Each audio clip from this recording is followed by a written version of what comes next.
All right, guys, so it's paint day. I'm gonna prime the ceilings, prime the walls, get everything ready, and then we're gonna put in all the trim and doors. I got a new toy because I just wanted to try it out. That is an 18-inch wide roller, and that's 2 times bigger than your typical roller frame you'd buy at a, I don't know, Walmart or Home Depot. So hopefully it's close to twice as fast, because I didn't want to get out my paint sprayer because of the freezing weather. And it is warm enough in here, but I also don't have any running water. So that kind of throws a wrench into my plans to spray this out. So I thought I would try the roller, and it's not my favorite. Really, actually, I'm not even looking forward to it, but maybe that'll speed it up a little bit. I'm actually gonna kind of do a little bit of a review of this Purdy 18-inch roller, and mainly because I've never tried one before, and I'm just gonna see if it's quick, if it's annoying, just see how it does on putting my PVA primer on my drywall.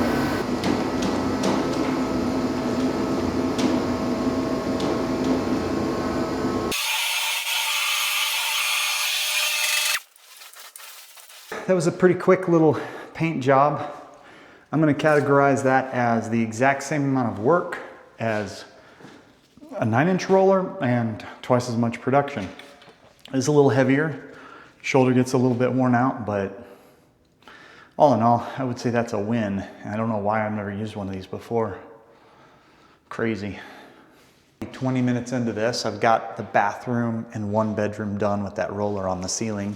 And my current assessment is that, just like a regular roller, little specks of paint keep going in my eye since I'm not wearing eye protection, which is to be expected. Other than that, it's just a really big roller, and I would suggest using one.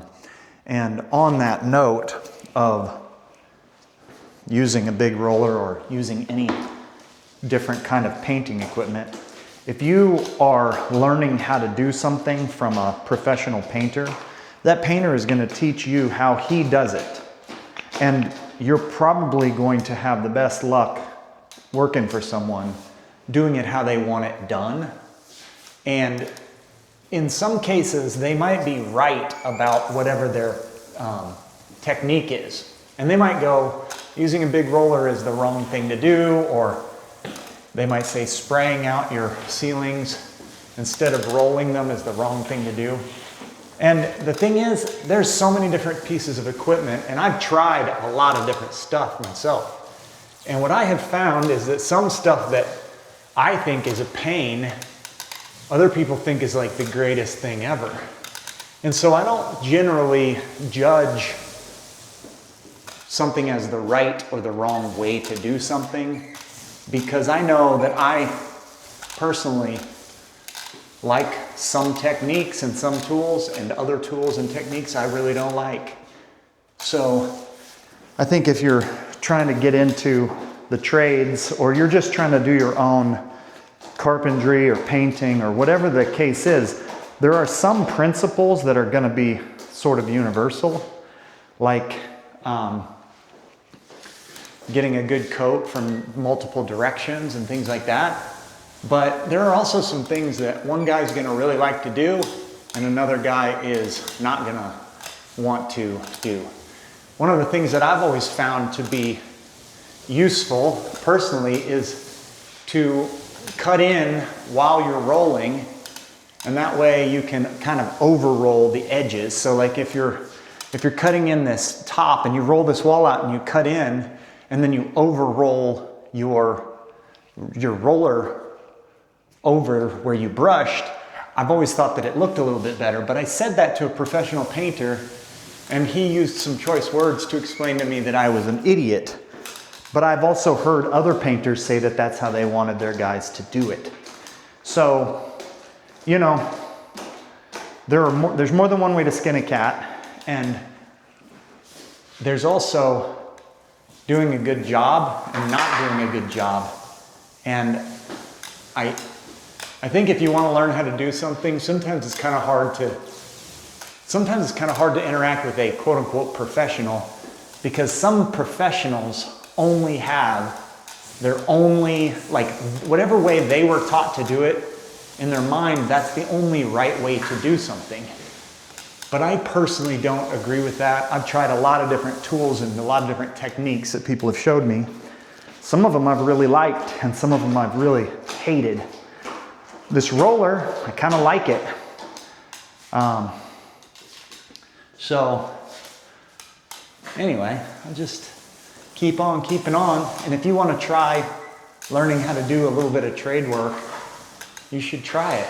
I'm getting ready to build my own house. I'm actually working on this house for a guy named James. Just got a little barn dominium here that we're in. But something I wanted to talk about was everybody's talking about how expensive houses are, and how expensive it is to get people to build houses. And while all of that is true, I also know that people used to build houses themselves. And I think that there's fewer and fewer people who think that they can build a house themselves. Personally, I think there's more people who are capable of it. And probably if you're watching this, you might be thinking about it or at least investigating building your own house. The thing about houses being expensive is building a house is a lot of work. I mean, it is a ton of work. I framed several hundred houses. That's just one component of the total build. It's the structural part. I've roofed hundreds of houses. I've painted, not 100, but I've painted a number of houses. I've trimmed out a number of houses. I've built 3 or 4 houses, you might say, from the ground up. One of them, the foundation was already in the ground whenever I got there. But the fact is, building a house is a ton of labor. And the people who build houses actually don't make per hour as much money as most of the people who can afford to buy houses. And so unfortunately, when people complain about houses being really expensive, but they're not willing to actually do any manual labor themselves to make it cheaper, or perhaps they can't work with a builder who would let them do any of the manual labor themselves. I don't have like a really large amount of compassion for it, because what it costs to build a house is a lot of labor, a lot of someone's time, a lot of someone's energy. A lot of different workers come to work to build that house.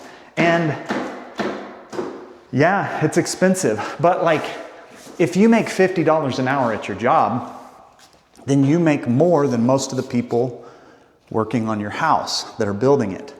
And so if you think of it in those terms, it's not actually expensive, because if you had to get paid $50 an hour plus all of your benefits and everything, a house would be way more expensive. Meaning, if the workers who work on your house had to get paid what you get paid to do your job, a house would be incredibly expensive.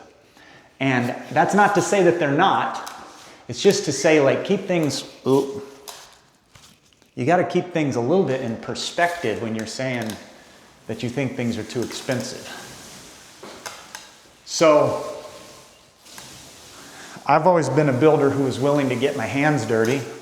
I mean, at least wear gloves and get my hands dirty. I've always been willing to get my hands dirty. And so maybe I haven't made as much money building houses as like someone who just decides they're going to manage the project and only hire really cheap labor to do it. I enjoy the work. I think that it doesn't really take a lot of intelligence to do this work, in my opinion. Just a matter of thinking through the process. Sometimes if you're not familiar with a particular process, you can watch a YouTube video and learn how to build, or learn how to paint, or learn how to trim, learn how to do a little bit of cabinetry or whatnot. The biggest thing that will set you back is not having any tools. I think that about anybody can develop the skills over the course of building their own house to do it. It's just a matter of whether you have the tools. And to be honest, if you're careful about which tools you buy and you buy the right type of stuff, it doesn't even have to be all that tool intensive. I would guess that well, no, I wouldn't guess. My grandfather was a builder for my whole childhood, and he built houses, and he had subcontractors that did concrete and things like that. But I imagine most all the tools that my grandfather had for building a house, he could fit in the bed of his truck at one time. We have way more equipment now than they had back then. Okay, admit it, it matters to me. Follow the channel. Real quick trick of the trade, if you're painting your own house and you've just had a drywaller drywall for you, or you've just finished your drywall, you're gonna wanna use PVA drywall paint. And what it is fact is, I don't know anything about PVA drywall paint. I just know that's what you use for painting raw drywall. It seals it up better than other primers. A really good thing to do is to take a broom and dust off, actually wipe off all of the surfaces of your drywall that are finished. It'll get all of that fine dust off, and you will not have as many adhesion problems, and you won't get a bunch of goopy stuff stuck in your roller or your brush or whatever because you've cleaned it off. Also, electric leaf blower is helpful because you can blow out all of your outlets and you can get all the dust out of your space before you start painting. Another quick tip for today is called a very light gray paint. One thing that is nice about when you're priming is if you tint your primer up close to what your final color will be, it will really give you a much better coverage on your paint coats after that initial coat. So a lot of new homes have tinted primer followed by one coat of paint, and that's all that it really needs to get that basic new house beige or new house gray color. You can only tint it up so far, but if you're going with a really light gray or light beige, you can tint it all the way up to that look and your coverage will be fine. If you put too much tint in your primer, it can cause adhesion problems. PVA primer can take 3.5 ounces of tint per gallon or something along those lines. So you do have to watch out. You have to be careful not to over tint it. I'm not sure exactly what it does to it if you overdo it, but they say not to. So we're ready to go. Where you at? Come on. If we weren't priming, we would obviously have cleaned out the roller all the way. You really probably can't see it on the camera, but I am getting a pretty distinct line on the edge of my roller where the old white primer and my new tinted primer aren't mixing in very well. But since we're gonna be painting this entire thing, I'm not like really about it. It takes a lot of primer to get drywall sealed. Everything that we're doing right now is primer. So if I was to hit the ceiling, it's really not a big deal, but I'm trying to avoid it anyway. I'm sure somebody would like to comment on how bad my painting technique is if they were a lifelong painter. But nobody ever told me how to paint. I just had to figure it out. And I certainly don't lose any sleep over how good or bad I am at painting. Whoops. So I am quite certain that if I did this all the time, I would get more efficient at it and the time frames would shrink dramatically. But I don't paint every day, so I'm looking for every advantage that I can get short of just becoming a professional painter, because I don't want to necessarily wind up painting all the time. But you know, the pole is probably $25. This roller head, it's a little on the expensive side, 20 bucks. And then the roller cover is another 10.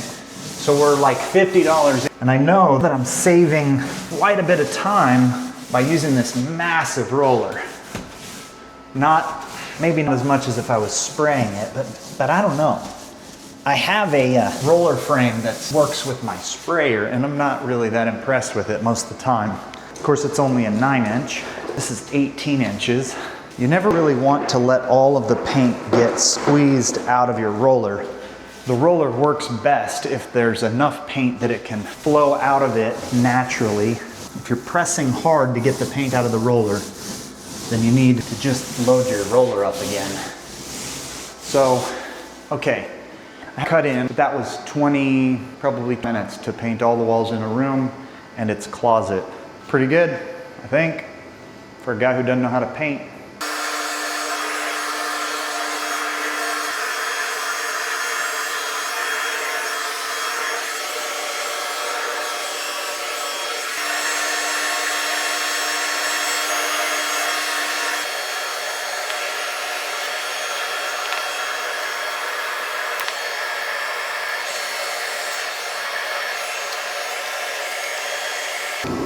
I think that's all I'm gonna do for today. That was about another 10 minutes. 35 minutes to paint a room out with that big roller and then cut it in with a weenie roller. I think it's not bad. For me, probably wouldn't be good for a professional painter.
I think I'm gonna call it quits on videoing for tonight. Maybe come back tomorrow and show you what it looks like.